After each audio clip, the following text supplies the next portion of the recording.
All right, well, welcome everybody. We'll go ahead and get started. It's noon, so good afternoon, everyone. Happy Friday, and hopefully you've all had a great week. Thank you for attending today's Brown Bag session. It's a great way to end our week with talking about building student engagement in asynchronous online courses by Dr. Bob DuBois. Before we begin, I'd just like to kind of go over a few things. Today, our Brown Bags are hosted by our great online learning team here at Digital Learning at UT. Most of us are in attendance today, but you can always contact them. We have our website, online learning at utk.edu. We won't introduce ourselves today just for the sake of time, but for all the participants today, if you could in the chat room, perhaps introduce yourself, just tell us what department you're in and what you teach, just so we can kind of get to know you all. So feel free to do that in the chat room. We will have a few people monitoring the chat room as well throughout, so feel free to use that if you have any questions. Let's introduce our guest speaker for today. So the title, like I said, of our presentation is Building Student Engagement in Asynchronous Courses. And we have Dr. Bob DuBois with us, who is a senior lecturer and associate director of undergraduate studies in the Department of Psychology. He is a master reviewer for Quality Matters and has taught for more than 20 years in varied formats such as on campus, online, hybrid, and high flex. For more than a decade, Dr. Bob has delivered a popular series of lifelong learning workshops focused on helping transform students to learners. He's also a frequent speaker on topics relevant to transforming instructors to learning facilitators. So Dr. Bob, I'll go ahead and stop sharing, and then we'll give you a chance to go ahead and share your screen and do the presentation. So we look forward to it. So thank you all for coming. All right, welcome everybody. In today's deep session, the goal is ultimately to walk through some strategies and some technologies for enhancing learning engagement in the on-campus as well as the online classroom. And I'm going to talk about strategies and technologies that can help you enhance your presentations, prompt discussion, spark and track participation, support peer review, and a lot more. So probably one of the first things I'd love to see in the chat window is, in addition to where you work, I'm curious what your experience has been so far in online learning. And also, if you don't mind, what your experience has felt like overall with respect to engagement in your classes this semester. So I can see who you are in your discipline, but tell me a little bit about your experience at all in online learning and your impressions of engagement this particular semester so far. Now, there are three overall topics that I'm going to address in today's presentation. The first, I want to kind of step back and have us all appreciate what engagement means and how critical it is for learning to occur. And then I want to share with you lots of ideas from different perspectives for how you can maximize engagement. I'm also going to share with you some ways that if you were kind of like an evil professor and wanted to make things as disengaging as possible, what would that look like? And let's say you really do want your class to be extremely engaging. How can you have the right intention, but still things go wrong? So love seeing some of you share some of your experiences, some of your thoughts on engagement in the chat window while we go. I'll try my best to watch the chat.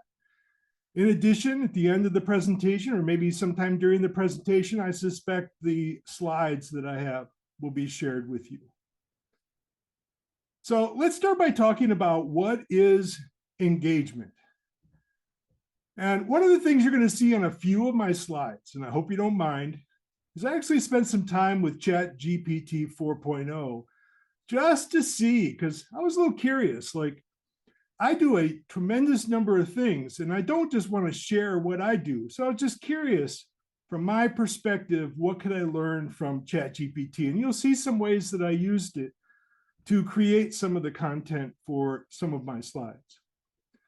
But when you look at the definition, you really think about it in terms of really appreciating its importance in the context of here at the university. I think it's best to think of engagement as the depth and the breadth of a student's involvement in their own learning journey. And the way that I've thought for now almost 15 years, when I first really started trying to become a vocal advocate for the science of learning, the science of learning facilitation, I see my ultimate mission, if I care about engagement, is to try to do everything I can to transform our students. I think of a student as just somebody who paid the tuition, got accepted, and has a right to be in the classroom. I want to transform them into what I call a learner. And to me, a learner is someone who is fully immersed in the learning journey and hopefully effective at it. So I really think that the best way for me to transform them to a learner is to intentionally try to help them employ what we know about how to be a successful learner. I suspect some of you recognize that sometimes we have students that have the talent, have the willpower, the way power to get things done, but might not be using the right strategies. Now, ultimately, I think that what a student needs in order to be fully engaged is certainly a willingness to put in the effort, a willingness to adjust their strategies. And if you're going to care deeply about adjusting strategies, you're going to have to be willing to humble yourself and connect yourself with others and seek help and take advantage of help. Ultimately, I think we also have to help our students be patient, because I think all of us know it can take a lot of practice before we ultimately master some very challenging things. Finally, I think that those students to become learners have to have hope. And to me, hope is they truly believe that if they put in the effort, if they're willing to adjust their strategies, if they're willing to seek help and willing to be patient, that things can work out well. Now, when I think about the science of successful learning and its relevance to trying to help our students be as engaged as possible, I tend to think about, at least initially, these particular disciplines. I think primarily we're here to help students learn. So certainly we ought to help our students become learners by showing them how to effectively learn. I think because the challenge of getting a college degree is a difficult one, it's more like a marathon than a sprint, we also have to help our students know how to muster the motivation necessary to keep going despite obstacles, despite challenges, despite negative emotions and more. I think we need to help our students become productive because the demands of today's students are substantially different than they were for me decades ago. I was able as a first generation college student to not have to work and still have my financial aid cover just about all of my expenses. Today, that's not the case. And so many of our students are having to balance work and school.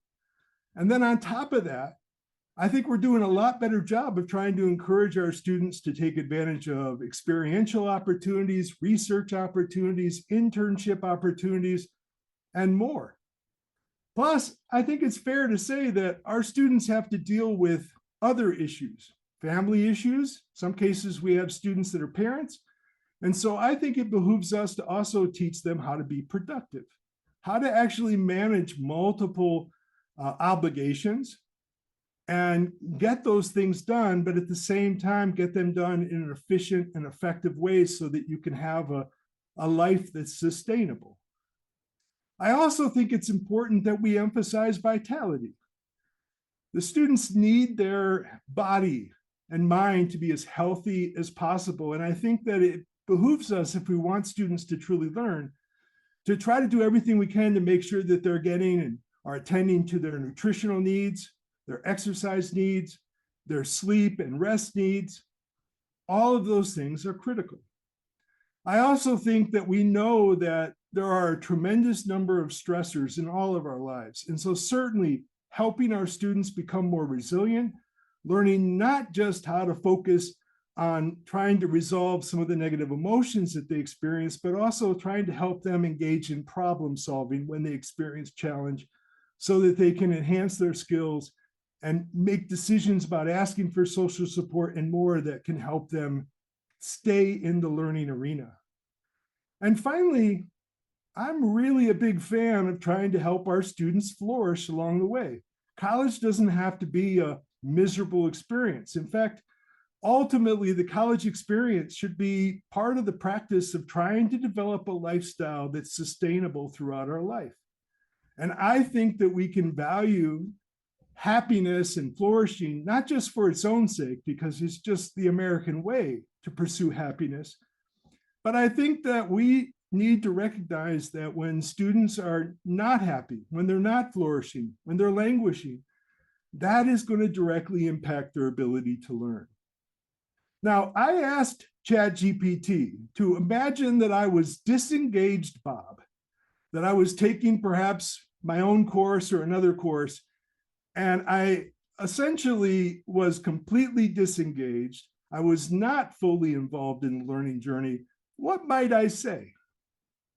And this is what ChatGPT suggested as an example. And I've heard this.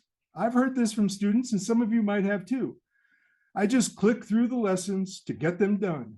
It feels more like a box to tick than a real learning experience. I thought that was a pretty good job by ChatGPT. When I asked what engaged Bob might have to say about my course, this is what I got. Every moment in this class feels like a journey of discovery.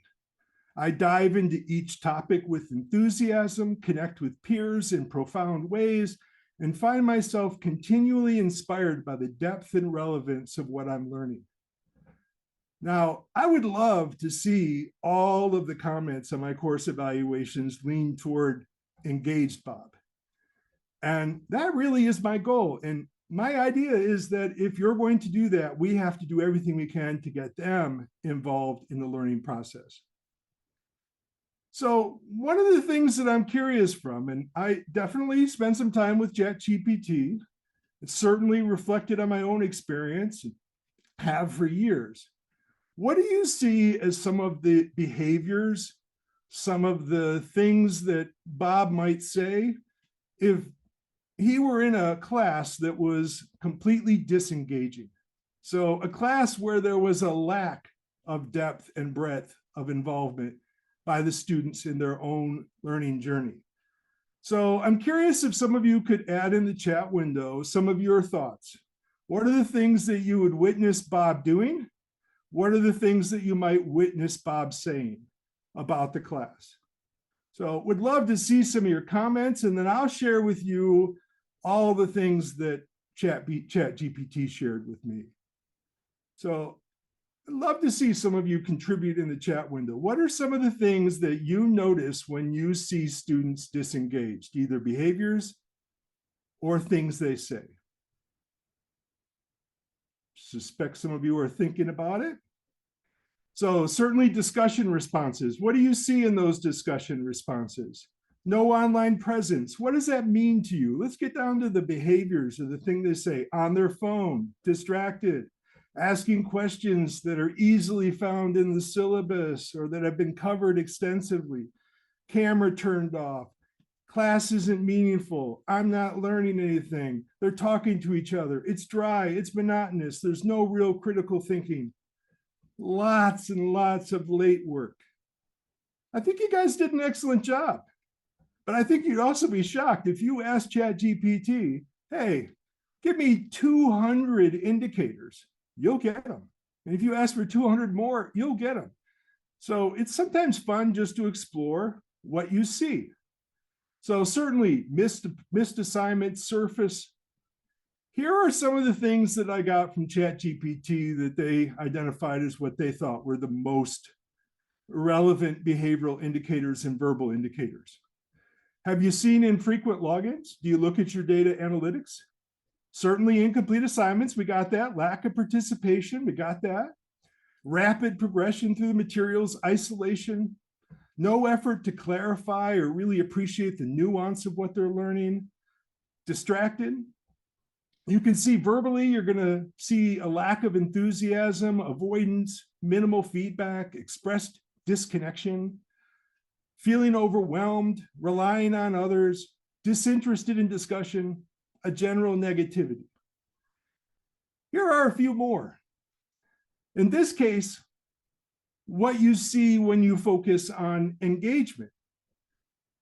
I suspect all of you would be doing the happy dance frequently, and your goal is ultimately to see your students consistently participating, taking notes, interacting, managing their time, getting things done when they need to, utilizing resources when it's appropriate, putting themselves in focused environments, seeking feedback, looking for opportunities to reflect and review what they're doing.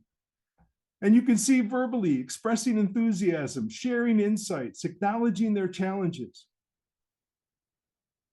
giving feedback on structure, seeking collaboration, express growth, valuing feedback, and seeing the course and talking about how it's relevant to their life. Here are a few more. You can see a whole host of other behavioral indicators, other verbal indicators of engagement. Now, one of the things that I want to make sure that you appreciate is engagement is incredibly complex. I mean, I suspect all of us can think about our own level of engagement in the things that we do and probably recognize that there are plenty of times when we struggle ourselves to be fully engaged, to truly be fully involved in our own learning journey. One of the biggest things that I think that all of us should appreciate is that engagement is influenced by many interacting forces. I love the biopsychosocial model because it really does help us think about all the kinds of forces that might impact our behaviors. Certainly, we're impacted by biological forces, by psychological forces, by social cultural forces, and then by developmental or life cycle forces. For example, our students and their learning and engagement is certainly affected by the sleep and rest that they get, whether they're using substances, whether they're exercising or getting the nutrition that they need. Certainly, when you think about the psychological forces, they're impacted by their cognitive development, by their habits, by their prior learning, by their expectations and interests, by their attributions, by their emotional states, by their level of motivation and self-efficacy, and much, much more. In addition, when you think about social cultural forces, they certainly are affected by their family, by their peers, by their environment, by the availability or lack of availability of resources and support, by the values, norms, and structures of our communities and societies, by what's happening at the economic level with technology and media, and again, so much more. And I think it's important for us to recognize that at the same time that people are dealing with these biopsychosocial forces, we have to admit that most of our students are young adults. And as a result, we're still dealing with the impact of development of their brain, of sexual development, of identity development, of social emotional development, need for intimacy, for example, moral development, as well as career development. We're asking quite a lot of folks. And when you think brain development, probably the biggest one is it's not until their mid to late 20s that our students are really going to have the fully mature prefrontal cortex that's necessary for really getting the most out of our efforts to think critically, to think creatively. So I think it's important for us to recognize that this is not something that only faculty can do. This is something that requires all of us to really think deliberately, intentionally about how we can look to maximize these forces so that they're protective factors for our students, so that they actually lean toward helping them learn and do everything we can to minimize or remove some of the risk factors. So I suspect you could think about even more forces that affect you. affect whether you're engaged. Feel free to share those. But I hope that this helps you appreciate that everything I'm going to share today, there's no simple solution. We have to think about all of the forces. And the complexity of engagement is that for any particular student, there's a whole host of unique interacting forces that are affecting their ability to be fully engaged. And then if you add what we're going through, certainly that makes it even more challenging. Now, I can tell you that there are researchers who've spent lots of effort trying to figure out how we can maximize engagement. I don't know if any of you are familiar with John Hattie and the work that he has done in a series of meta-analyses trying to look at the effect sizes of numerous approaches for trying to improve engagement. In fact, at the end of the slides, I include several slides where you can just see some of those things that could make a difference, that had high effect sizes. In some cases, many that had effect sizes that were large, in the 0.4, 0.5 or higher range, some as high as 1.5 standard deviation difference. But when you look at all of the measures that Dr. Hattie looked at that could potentially relate to achievement and engagement, one of the things that is really easy to see is that the biggest thing that we need to work on is trying to help our students. Trying to help our students ultimately engage in some of the right behaviors and make the right choices and ultimately be able to be fully engaged. But I do want to tell you, sometimes this particular data gets shared as, hey, look, teachers are like the second thing, but they're nowhere near as important. And sometimes I think we need to be careful, because the more you have learners in your classroom, the more likely they are to notice when your behavior itself is a deterrent to their success. And so one of the things that I think that you have to be careful of is getting what you wish for. The more that students appreciate how to learn, how to stay motivated and more, they recognize when we do things that prompt disengagement, that put them at risk at disengagement. Now, I certainly wanted to focus on students right from the start. So it was about 15 years ago that I started delivering my lifelong learning workshops. I started in Wisconsin, and literally I started because I incorporated these into my own class because I took this research seriously. I want to make sure that students have everything that they need in order to be capable of engagement. So these are 6 of the workshops that I deliver frequently on campus. Ace your classes and have fun too. That focuses on the learning strategies. I combine that with making effective notes to learn to teach them how to read their textbooks, how to annotate, how to take notes along the way, how to use a system of note-taking like Cornell or others to make sure that they're capturing the things that are important in their own words and that they're setting themselves up to actually engage in the right kinds of study activities using their notes. I also teach them the concept of dual coding. So certainly I wanted to focus on that. Those were the first workshops I did. And one of the things that would happen is pretty quickly I'd have students across the campus see me and say, thanks, Dr. Bob. Now that I know what I need to do, I need to know how I can make myself do it. And so that's why I added the motivation workshop and tried to help students be more self-determined, have the right mindset, and learn a little bit about how to manage their behavior, have self-control. Then I'd see students in the hallway and they'd say, thanks again, Dr. Bob. I know what I need to do and I know what I need to do to stay motivated. But do you realize I have multiple jobs? Do you realize I have a lot of things going on in my life? How do I get all this stuff done? That's when I created Getting Things Done, staying on course, getting things done, to try to teach them the GTD system for getting things done that I've used all my life. In addition, as the pandemic occurred, I recognized the need to really make sure that students knew how to manage themselves in difficult times. And so I created a workshop to teach them how to survive, how to cope, and ultimately how to go beyond that and strive throughout their life, despite adversity. And then finally, I wanted to focus on flourishing. And so I added a workshop to talk about the PERMA model, all that we know about positive psychology, and also to incorporate the efforts on campus to get students to think about leveraging their strengths. But I didn't just focus on the 50% or so of the variance in achievement or engagement that can be impacted by student interventions.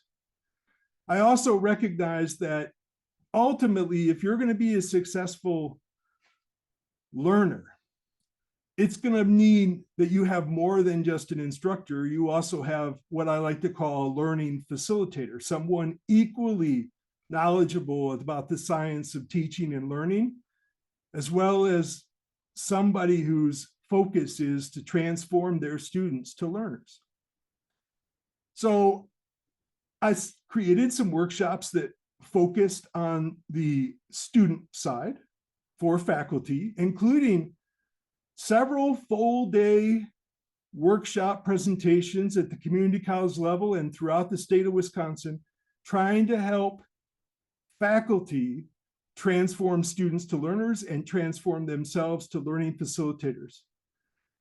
Because immersing yourself in the science is a challenge, I also had workshops on how to help people set up their own lifelong learning network so that they could continue to stay current with the relevant research. I also created a workshop on today's youth because I still see to this day a lot of people complain about the current younger generation. And I got to tell you, when you really examine the data, they're actually much more alike to us than we think. They're certainly not worse. The evidence is very clear that they're probably better than us in a lot of measures. And sometimes we fail to keep in mind that the temperature within which they've been asked to work within, the demands of their life, have pretty intense. And so I think it behooves us to focus on how we can design our learning and how we can deliver learning to transform our students to learners, to maximize student engagement. So this is where I'm going to focus on trying to help you think about building a course intentionally to maximize engagement. And just like I think the students need hope, they need to put in the effort, they need to adjust strategies along the way, ask for help and be patient, I'm going to ask you to do the same. And I'm going to ask you to do everything you can to employ the science of learning design and learning delivery so that you can be a learning facilitator. And this isn't just a buzzword. You could use all kinds of words to describe this, but to me, if you employ to the best of your ability with the help of others and you're patient and willing to keep problem solving, if you focus on applying the science of how to design learning experiences and how to deliver them, I think you can make progress. You can get there. So to me, it's all about effective learning design and learning delivery. And I got to tell you, I still think there's hardly any emphasis on delivery. I think we tend to think that delivery is one of those things that nobody can touch, that everybody gets to do what they want. I think that just like we have quality standards for design, we can have quality standards for delivery. And in fact, having worked with Quality Matters now for well over a decade, I bring that up all the time. I think we're just too gun shy to be very clear that there are guidelines, there are principles that define effective delivery, not just effective design. So I tend to focus on learning first. And so to me, designing learning experiences to help students learn is absolutely critical. To me, that involves choosing the right learning outcomes, the right target, making sure that every aspect of your curriculum, the materials, the interactions, the activities, the technologies, the assessments, the resources on campus, all of those align with those targets. And then finally, making sure that the curriculum is intentionally designed to promote the learning strategies that actually work. One of the biggest complaints I hear from students is that they have to do all the learning themselves. Now, I want to explain that. We do an awesome job of sharing content, but we vary pretty widely in our ability to share activities, interactions, and other things that spark engagement, that help students really learn.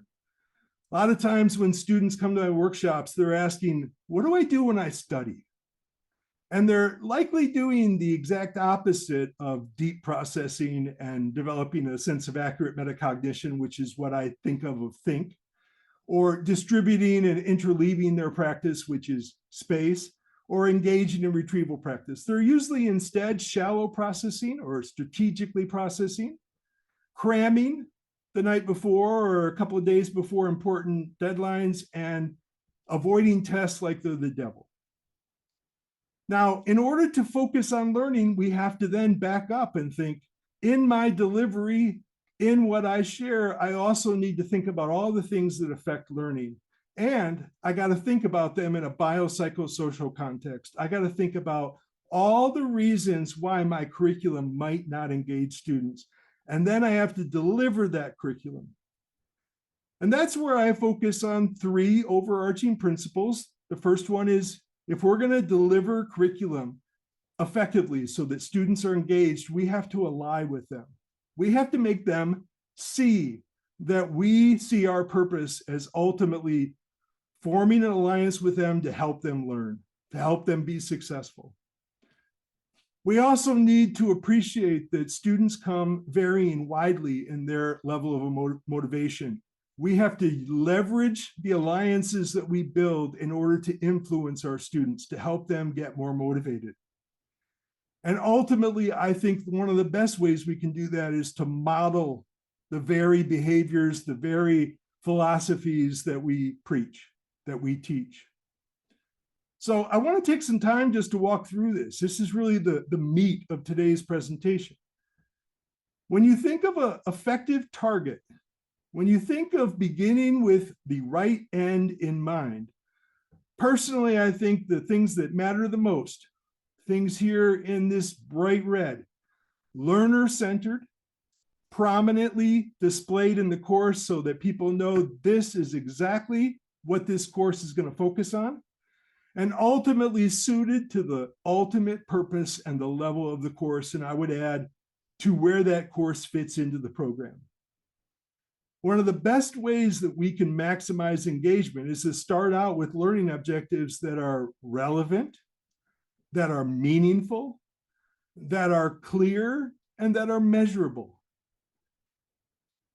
Let me tell you a few things that sometimes get in the way of doing this. These are things to be aware of. The first one is what I call curriculum speak.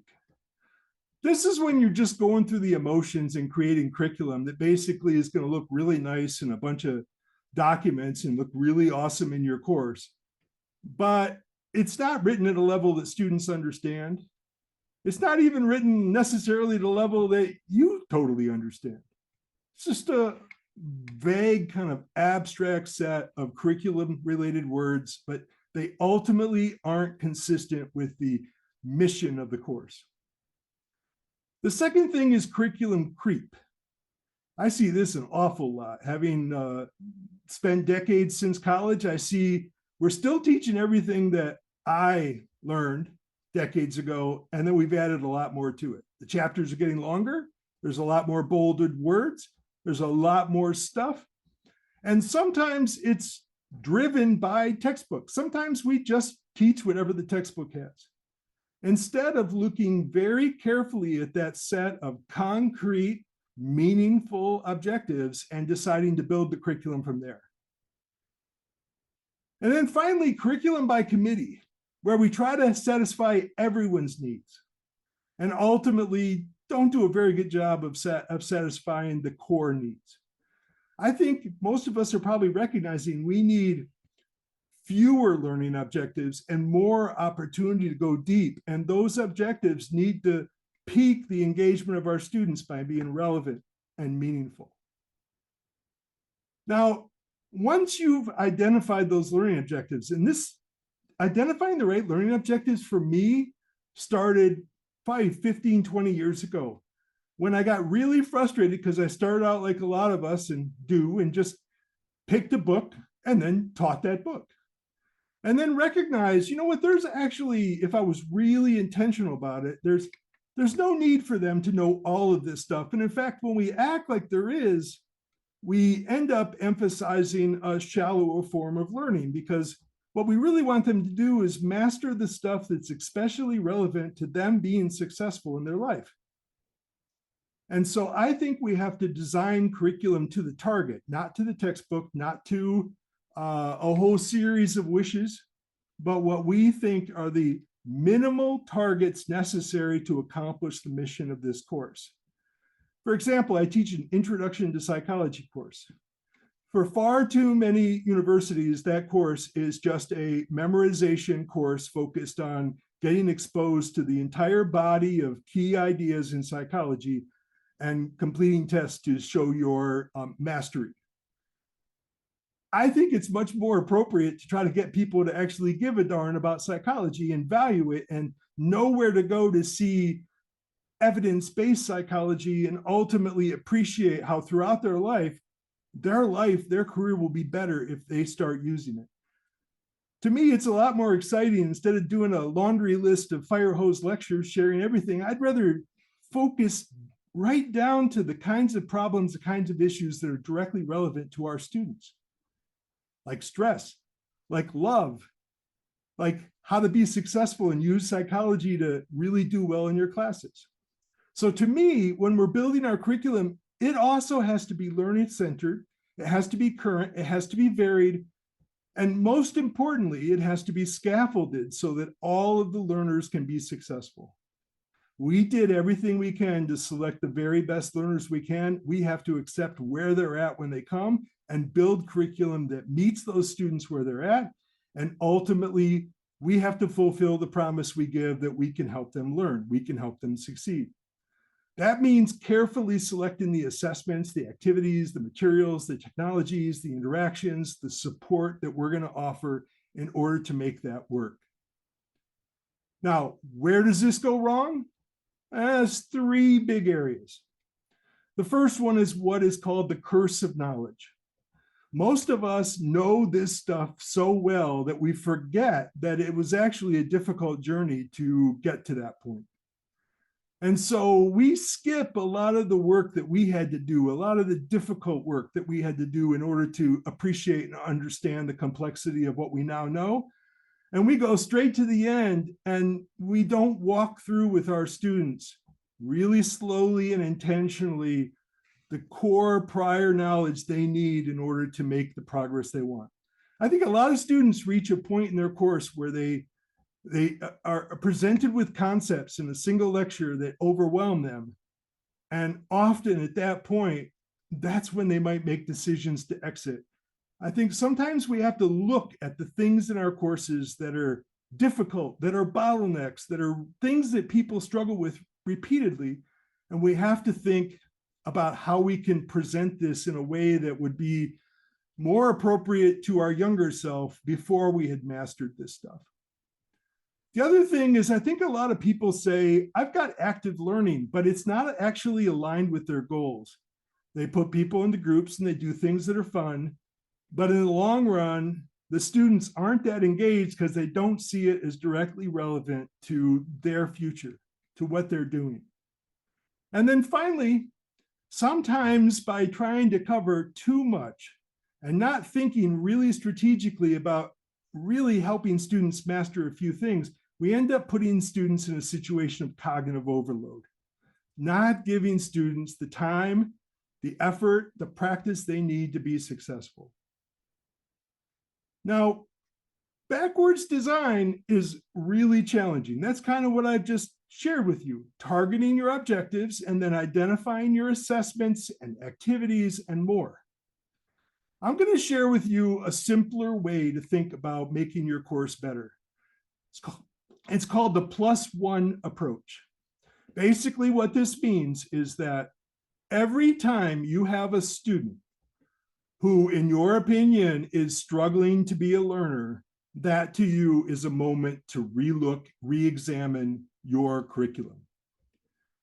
Now, one of the things that's kind of happened over the years is student disability services and other organizations have stepped in and kind of advocated for students when they recognize that there are needs that they have to learn. But you know, what I've learned over time is just about every single time, if you're designing your curriculum to intentionally help people learn, the particular accommodations you get, you don't even need to do anything. You're already doing it. Everything that I started doing to adjust my classes was initially just informed by the few students in each class that weren't doing well. And what could I do to get them back on course? And so think one student at a time. I'm going to solve the underlying problem that's a barrier for that student.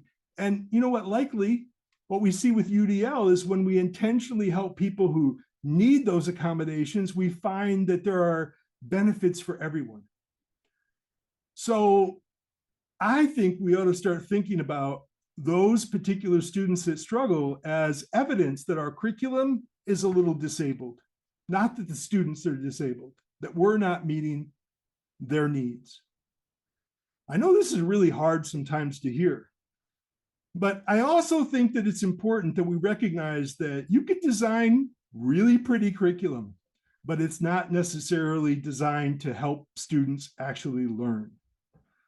We have to get better at intentionally incorporating into our curriculum elements that get students deeply processing and building accurate metacognition, accurate metacognitive skills, being able to reflect on what they're doing, whether it's working, and what kinds of things they can do to adjust and get back on track. To me, we also have to teach them the space. We have to help them learn how to have a smart pace for how they do their studies. And ultimately, we have to get them to love testing, because it turns out to be one of the best things that students can do to do well on assessments, to practice seeing if they can recall from their memory what they're learning without access to their book or notes. Now, you're probably wondering why I have strike through shallow learning and strategic learning. Well, to me, there's three options. And the three options for students in terms of their engagement is to be fully, deeply engaged, to truly be here because they want to learn and be fully involved. And I think all of us love those learners. But probably the learners that frustrate us are those that engage in shallow learning. They're basically just doing everything they can to memorize, regurgitate, and then lose everything they learn through cramming, through ultimately shallow processing the night before or 2 nights before, and being able to stuff their short-term memory. But in the long run, we know that that will be gone very quickly. Most of our students also are struggling as strategic learners. I teach a lot of honors classes, and one of the things that they admit to me very openly is that they've gotten really good at strategy of knowing how to make an A. And sometimes to make an A, all you got to do is shallow process. Sometimes you got to deep process. I think one of the biggest struggles we see with some of our new learners is trying to get them to not be so strategic, choosing the right professor who's going to be easier, not taking some of the challenging classes because they're worried more about their GPA and making grades. That's certainly a big social issue too. Now, here are some of the things we have to be aware of when it comes to designing a course for mastery. The first one is the illusion of learning. When students engage in shallow study practices like rereading, highlighting, looking over their notes, strategies focused on just memorizing, including things like simple flashcards, they're often going to have the illusion that they're actually learning, which is going to make them especially frustrated when they show up after an exam or project really upset by the feedback that you gave them that they weren't learning. So we have to get them to actually make the difficult choice of not trusting their intuition about whether their study is appropriate. This is difficult. I've been doing this for years. Every time that I get a student to actually make the changes that I suggest, they come back and basically they get it. They realize that not only can they be more effective, but far more efficient if they engage in deep learning strategies. So the second one is assuming students know how to learn. This one is drives me nuts. We think that because we've selected students with high ACT scores and high GPAs that they know how to learn. And even the best of Haslam scholars, if you share how to learn, will tell you very clearly, I didn't know that. So the reason why I'm pretty popular among those students is that they realize that they're kind of stuck in a strategic, perfection-oriented path. And if you know how to actually learn, you can actually not be so competitive. You can actually really be impressed by people who are learning more effectively than you. You can learn from them. The third is a fixed mindset. I think we have to admit that sometimes we have a fixed mindset about our students. They might have one about themselves, and we kind of demonstrate one too. We kind of imply that maybe they just don't have what it takes to be successful here. To me, the +1 approach says, I'm not going to go there. I'm going to intentionally try to figure out how I can integrate this student's needs, the issues that are a barrier for this student to engagement, into my curriculum over time. Turns out that when you examine all the approaches that someone could use for study, the things that require them to think, to engage in interleaved practice, to engage in elaborative interrogation, to engage in efforts to explain what they're learning to themselves or others, those are the things that have moderate utility. I think they actually are especially important to learning, but it's hard to know when someone's actually doing this right. I think that's why sometimes the utility isn't as best. This is probably the hardest thing to teach people, how to deeply process. This is what we have to model. We can't just tell them what they need to know. We need to show them the logic, the evidence, the process, step by step, so that they can truly appreciate it. When you look at space, you see that's a high indicator of success. And then when you think of practice testing or retrieval practice, that's also a high level of success. Now let's talk about delivery. With delivery, the focus is on first align with your students. Basically, your goal is to maximize the positive influence that you have on your students. So to me, compassionate challenge means that you demonstrate immediacy behaviors, behaviors that show that you are present, you are there with your students, and ultimately communicate a relentless welcome. Because if you have a daughter or son in college, you know that that's what you hope they're experiencing. You hope that others are there to help them be successful. We got to work on how we can be more approachable and how we can demonstrate consistent respect. There's a big three that Dr. Carl Rogers shared years ago that are basically characteristics of fully functioning humans and people who thrive. They experience unconditional positive regard, they experience empathy, and they experience authenticity and genuineness from the people that they interact with. To me, that's what we have to do. That's what I mean when I say we have to model this stuff. I think we have to communicate very clearly that we're here to focus on learning, to help our students be successful, and that grading just happens to be one of those really unpleasant tasks that we have to do at the end.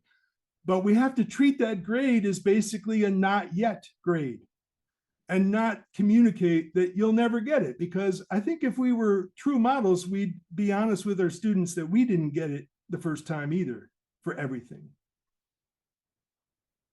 So here's something to be aware of when it comes to align.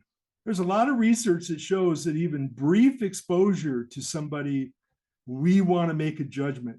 To me, the very most important part of a class is how you start it. That's where you have to put the energy. That's where you have to make sure that you get off to a positive start, a productive start, a start that gets students excited about your class, and then you have to follow through with good curriculum after that. And I know there's some folks asking for books or articles on the science of learning. So I'm going to share a whole bunch, but here's 3 books that I think if you want to maximize engagement, you need to read now. Inclusive Teaching, that was one of the Lifelong Learning Book Club books by V.G. Sathi and Kelly Hogan at University of North Carolina in Raleigh-Durham. Improving Learning and Mental Health, that's the current lifelong learning book by 3 professors at Brigham Young. And Mind Over Monsters by Dr. Sarah Rose Kavanaugh. These are excellent books with literally lots and lots and lots of strategies to be inclusive so that everyone can be engaged, to improve learning, to deal with mental health, and ultimately to engage in compassionate challenge. Now, the next one is motivate. I think that part of our job, if we care about learning, is to actually inspire and influence our learners. We ally to make it possible, and then we leverage that alliance in order to get the most out of our students. I see that as coaching. I see that in our athletics every day. I think that we could learn a lot from watching how coaches get the maximum out of their athletes. I see our students as athletes, mental athletes. And I think they equally need the same attention to drills and practice and feedback and watching tape and all that kind of stuff. To me, we have to help our students be more self-determined, which means maximize their intrinsic interest, see them as aligning all of their efforts here at the university with their purpose. We have to help them see the power of their perceptions, their mindset, as well as we have to give them strategies to be better at managing the incredible number of temptations that surround them. So there's a lot of things we can do. We can try to increase interest. We can try to help students discover their purpose. We can certainly help students engage in deliberate practice by putting it in the curriculum instead of just expecting that that's something they do when they study. And then we can promote hope. We do that by granting, as students demonstrate they can handle it, increased autonomy, trying to help them feel like they belong, trying to help them feel like they're competent by maybe lowering the stakes early on a lot of things so that students can experience that momentum you get when you're successful, by offering to help and by trying to build and problem solve, focus on the underlying skills that are needed to be successful. What can go wrong? A lot. Because if all of our efforts are focused only on motivation and positive psychology, we're not doing the right stuff because the evidence for that is fairly weak. Usually in anything that tries to intervene with people's psychology, their motivation, their emotion, usually what you see are small, fleeting, nuanced effects. We need to use motivation and positive psychology as a tool, a micro tool to keep people engaged in focusing on how to learn and do the right things learning-wise. Finally, we have to be a good model. This one, by the way, this model I have had for a long time, presented it all over the place. This is the first time really I presented it at a university, R1 university. This has pretty widely been presented among community colleges and some of the colleges in Wisconsin. And there's a lot of people that say, model, what do you mean? Well, I'm less likely to be engaged in good dental practice if I go to a dentist who has really bad teeth, really bad dental hygiene. Ultimately, we have to practice what we teach. We have to lead by example by demonstrating a focus on learning, a willingness to problem solve, a willingness to seek for help ourselves, a willingness to be patient, a willingness to be hopeful. And we have to have a passion for our students, for the disciplines that we represent, for our programs, for our resources, and for the university. We can't just be going through the emotions. We have to be a model of what we expect in our volunteers. We have to be that true torchbearer. What gets in the way? The blame game. trying to say, well, it's the high school's fault, it's a student's fault, it's this fault, it's that. We just have to stay in the arena and keep trying. And what else gets in the way? We're busy folks. And sometimes we initially have a reaction that we might want to do impulsively to what our students do. It's frustrating when students show up for class. It's frustrating when they miss assignments. It's frustrating when they're on their phone. And we end up reacting out of that negative emotion and doing things that actually make it even a little more unlikely that the student will be engaged in the long run. Typically, the kinds of things that are going to improve engagement require us to have a wise mind, to step back and not operate on impulse. So I want to end by sharing with you some of the things that I think go wrong. These are just things from my experience. I kind of hinted at it earlier with curriculum creep. We let the textbook dictate our curriculum, and they keep getting bigger and stuffed with more and more stuff. I think part of our job is to curate the right materials to accomplish the objectives. We let prior experience keep us from thinking critically and creatively. We think about our own experiences taking classes. And if they're far enough back, we were just lectured at, and we really didn't have curriculum that helped us know what to do when we studied. That was something we had to figure out on our own, and we probably all did it wrong. We prioritize design, but not delivery. I've seen this many times. You can give somebody curriculum that for you produces amazing engagement. For others, nothing. It's you and what you do with students that matters far more than your curriculum. In fact, I like to say if you show your students that you care, they actually will tolerate quite comfortably some of your missteps, some of your lapses, some of your places where you could do better. But boy, they will not if you don't care. And so I think we have to prioritize delivery. I think we have to not prioritize power and grades. We have to prioritize process. We don't want our students afraid of us. We want them to seek out coaching from us, to see us as advocates. Some of us aren't personally invested in our curriculum. It's somebody else's curriculum. We're just teaching. It's not guided by our own teaching philosophy, and it's not necessarily grounded in empirical evidence. Some of us think engagement is the student's job. I don't think it is. I think if our care is learning, we got to facilitate learning and keep trying to get better. And I think some of us forget what it's like to be a student. I challenge you. I take tons and tons of classes primarily just to remind myself of what it feels like to be in a disengaged curriculum class, a disabled curriculum class. The whole reason I started teaching online was because I was required to take online certification courses, and they were miserable. They were absolutely miserable. And I mean, horrible, horrible. Everything that could be poor about them, they were poor.